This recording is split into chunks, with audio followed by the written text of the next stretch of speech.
தமிழகத்தில் இந்த கனமழையானது எந்த தேதிகளுக்கு பதிவாகக்கூடும் அதை சொல்லி தான் பார்க்க போகிறோம்.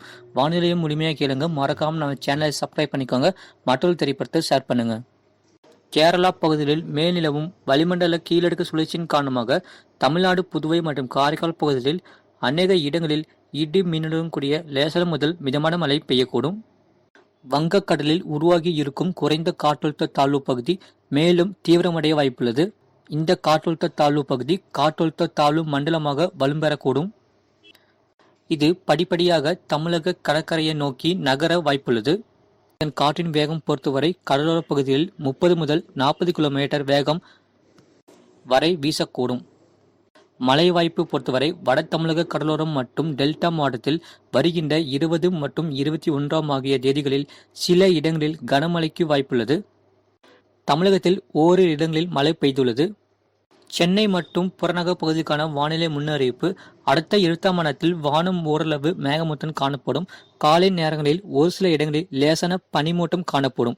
நகரின் ஒரு சில பகுதிகளில் இடி மின்னுடன் கூடிய லேசான முதல் மிதமான மழை பெய்யக்கூடும்.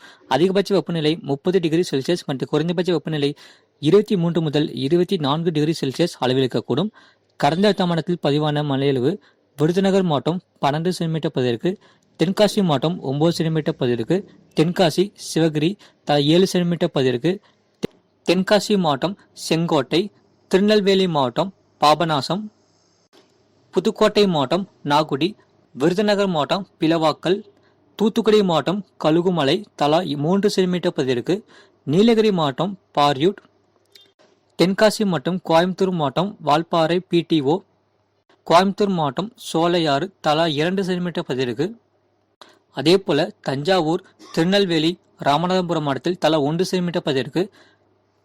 ஆகவே கனமழையை பொறுத்தவரை வருகின்ற 20ஆம் தேதி முதல் ஒரு முதல் மிக கனமழை பெய்ய வாய்ப்புள்ளது. குறிப்பாக மாலை மற்றும் இரவு நேரத்தில் ஒரு அதிதீவிர கனமழை பெய்ய வாய்ப்புள்ளது. மீனலுக்கான எச்சரிக்கை.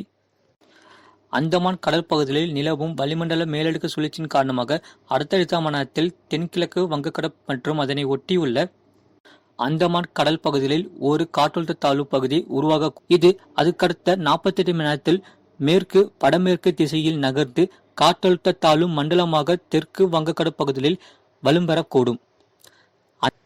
அந்தமான் கடல் பகுதிகள் மற்றும் அதனை ஒட்டிய தென்கிழக்கு வங்கக்கடல் பகுதிகளில் சூறாவளி காற்று மணிக்கு 40 முதல் 45 கிலோமீட்டர் வேகத்திலும் இடையிடையே 55 கிலோமீட்டர் வேகத்திலும் வீசக்கூடும். இதை உடனுக்குடன் அறிந்து கொள்ள மறக்காம சேனலை சப்ஸ்கிரைப் செய்யுங்கள். மற்றொரு திரைப்படத்தை ஷேர் செய்யுங்கள்.